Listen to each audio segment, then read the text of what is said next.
한창 방학 시즌입니다. 또 설 연휴가 다가오고 있죠. 이때만 되면 이제 성형외과를 찾는 사람들이 상당히 많다고 하는데 최근 들어서도 부쩍 늘고 있다고 합니다.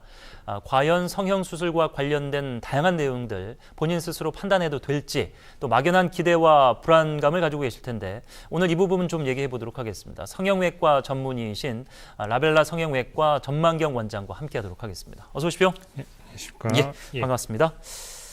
자, 대다수 성형을 고민하시는 분들이 궁금해하는 부분 한 가지부터 먼저 하나하나 살펴보도록 하겠습니다. 네. 다양한 쌍꺼풀 수술 효과를 기대하려면 어떻게 해야 될 것인지. 네. 자, 쌍꺼풀 같은 경우에는 사실 요즘에는 뭐 비교적 간단한 수술로 알려지지 않았습니까? 네. 어떤 효과들을 기대하고들 하십니까? 네, 맞습니다.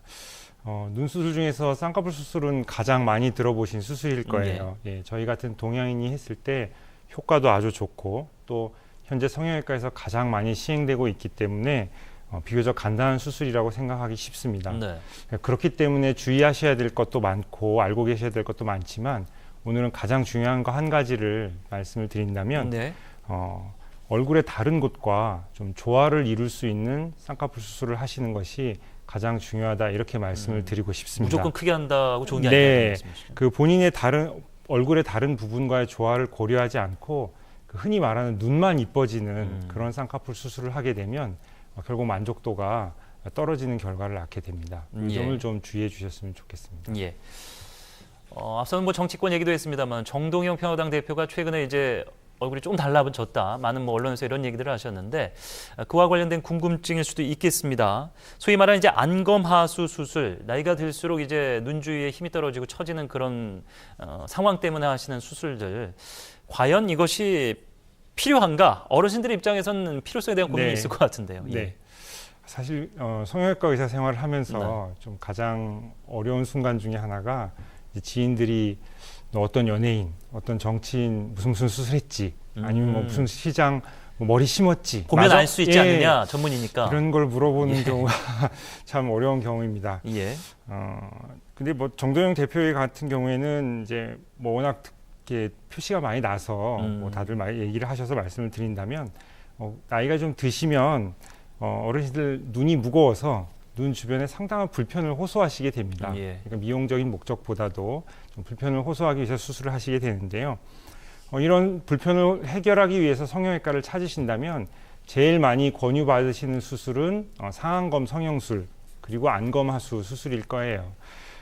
어떻게 구별을 하냐 하면 내가 눈꺼풀이 많이 늘어지고 처져서 이제 시야를 가린다던가 좀 짓무른다든가 이런 경우에는 눈꺼풀의 피부를 좀 절제해주는 상안검 성형술을 그리고 나이가 드시면 또 눈 뜨는 근육의 힘이 좀 약해지게 됩니다. 그래서 눈을 다 떴는데도 검은 자위가 다 보이지 않는다던가 아니면 이마의 주름을 과도하게 사용한다던가 이런 어려움이 있으신 분들은 또 눈매 교정을 추가해서 수술을 받으시면 되겠습니다. 예. 네. 결국은 이제 나이가 들수록 피부의 탄력은 떨어지고 중력의 힘을 오래 받다 보니까 결국에는 이제 아래로 향할 수밖에 없는 상황인데 여성들의 이런 고민은 더 클 수밖에 없겠죠. 필러, 보톡스 뭐 많이들 접하셨을 텐데 이것들이 이제 목주름, 볼처짐, 팔자주름 이것들을 해결할 수 있느냐?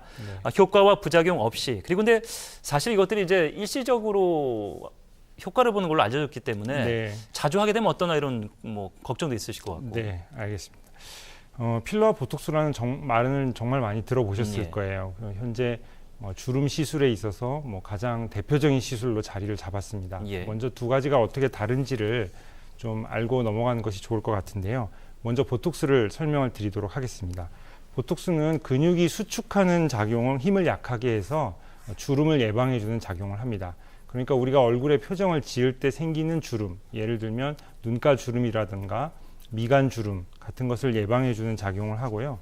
이에 반해서 필러는 이름 그대로 어떤 공간을 메꿔주는 기능을 합니다. 그러니까 가만히 있을 때도 패여있는 주름, 예를 들면 팔자주름, 그렇죠. 눈밑이 심하게 꺼졌다든지 또 이마에도 심한 굴곡이 있다든지 하는 분들에서 볼륨을 메꿔줘서 좋은 효과를 볼 수 있습니다. 이 시술을 지속적으로 하는 것이 어떤 위험성이 없는가 이런 질문을 주셨는데요. 저는 우리 환자분들에게 건강 관리랑 똑같다고 생각을 하시면 좋을 것 같다 이렇게 말씀을 드립니다.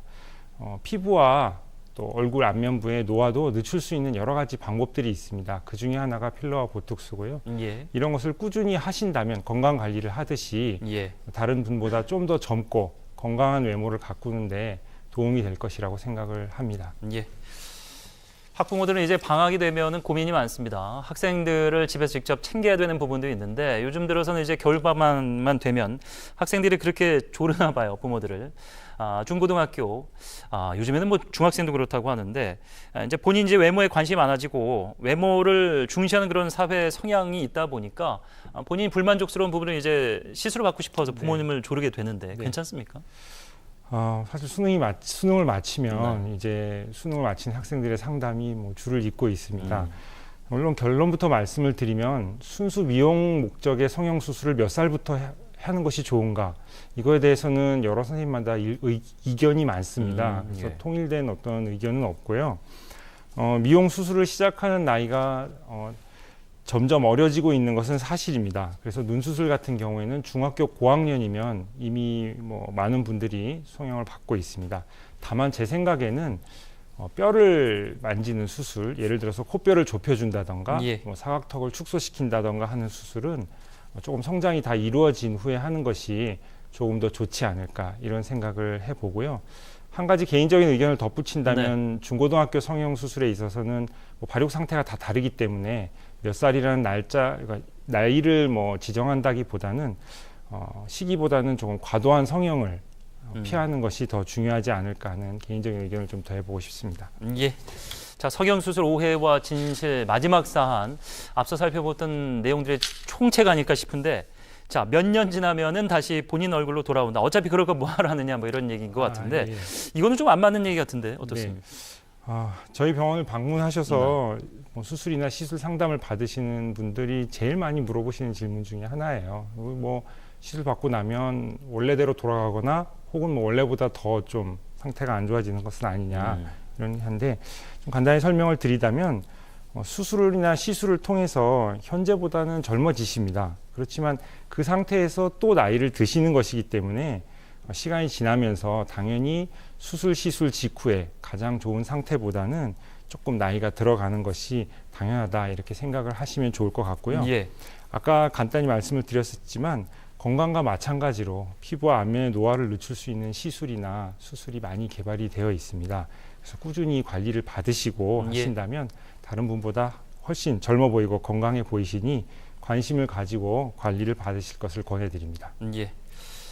자, 얼굴 중에서 가장 뭐 중요한 부위라고 보여지는 이제 눈 주위와 관련된 여러 가지 수술들이 있는데, 근데 저는 개인적으로 좀 궁금한 것이 보통 이제 애교살이라고도 하고 좀 어려 보이고 싶어서 이렇게 눈 밑에 지방을 좀 넣으시는 분이 있는데 다크서클을 없앨 수 있는 하나의 방법이다라는 얘기는 맞습니까? 예, 맞습니다. 다크서클은 사실 굉장히 많은 원인에 의해서 생기게 되는데요. 지금 시간 관계상 모든 원인을 다 말씀을 드릴 수는 없고 한 가지만 좀 짧게 전해 주시죠. 눈 밑이 이제 지방이 불룩하다거나 아니면 눈물 고랑이라고 하죠. 눈물 고랑이 깊게 패여 있는 원인으로 생기는 다크서클의 경우에는 눈 밑 지방 재배치가 가장 좋은 해결 방법이다 이렇게 말씀을 드리고 싶습니다. 자, 성형수술도 뭐 다른 의학 기술과 마찬가지로 많이 발전을 해왔고 해외에서도 많이 주목받는 것이 우리나라의 시술인데 그럼에도 불구하고 여전히 이제 재수술 혹은 이제 부작용에 대한 고민들이 많으신데 이거에 대한 우려를 어떻게 없앨 수 있는지 짧게 마지막으로 좀 전해 주시죠. 가장 어려운 질문인데요. 이것은 수술하기 전에 수술을 담당하시는 의사 선생님들과 환자분이 바라시는 이상적인 모습 그리고 그 모습을 실현할 수 있는 수술의 가능성과 한계에 대해서 완전히 이해를 하시고 수술을 진행하는 것이 좋다고 생각합니다. 이래야지 그 수술의 결과가 환자분의 기대와 큰 차이가 없고 혹시 조금 부족해서 재시술을 하게 되더라도 처음에 상담했던 의사분과 충분히 상의를 해서 문제를 해결해 나갈 수 있을 거라고 생각이 됩니다. 자, 남과 똑같은 얼굴을 만들기 위해서 하는 게 성형시술이 아닙니다. 현실을 사는 데 있어서 본인이 자신감을 찾고 조금 더 이렇게 자연스러운 얼굴로 살고 싶어하는 그런 개인의 욕구를 충족시켜주는 것이 성형이기 때문에 너무 큰 욕심은 좀 버리셨으면 좋겠습니다. 성형에 관련된 고민들 함께 해봤습니다. 라벨라 전원경 원장님과 오늘 함께 했습니다. 고맙습니다.